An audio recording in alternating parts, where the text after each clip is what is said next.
right, so for our last call of the evening, let's go to St. Catherine, Canada, and we'll talk with Paul. Hey, Paul.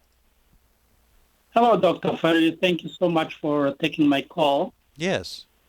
I have a quick question. And again, I want to say hi for a long time. We met once in a church when you came to do the one of the meeting. I forget the name of it. Oh, wonderful.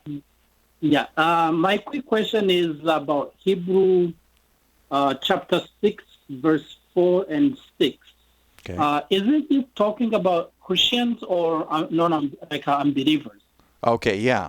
It's talking about unbelievers. They've been enlightened. The light bulb has gone on. They've seen the gospel. They've tasted it. I want you to imagine you're on aisle 7 of the grocery store, and there's the man or the woman there. They're holding the tray. They work for the grocery store, and they're holding that tray of taste testers, like an appetizer with toothpicks. And you reach out and grab a toothpick.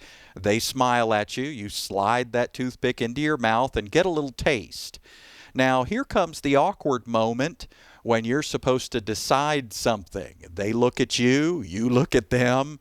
Are you going into the freezer to invest in the meal, or are you going to move on to the next aisle, aisle number 8, to look for something else instead? That's what's happening here in Hebrews chapter 6. These Jews have had a taste tester of the gospel. They've tasted but not swallowed. It says they've tasted the goodness of the Word of God.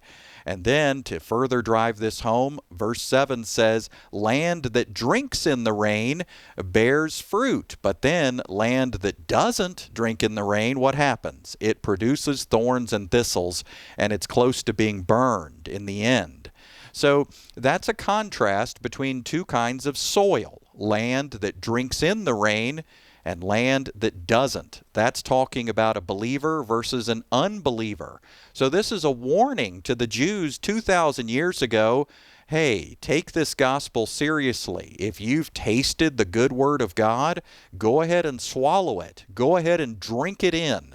Otherwise, it's not going to be pretty, because there's nothing except punishment to expect for an unbeliever.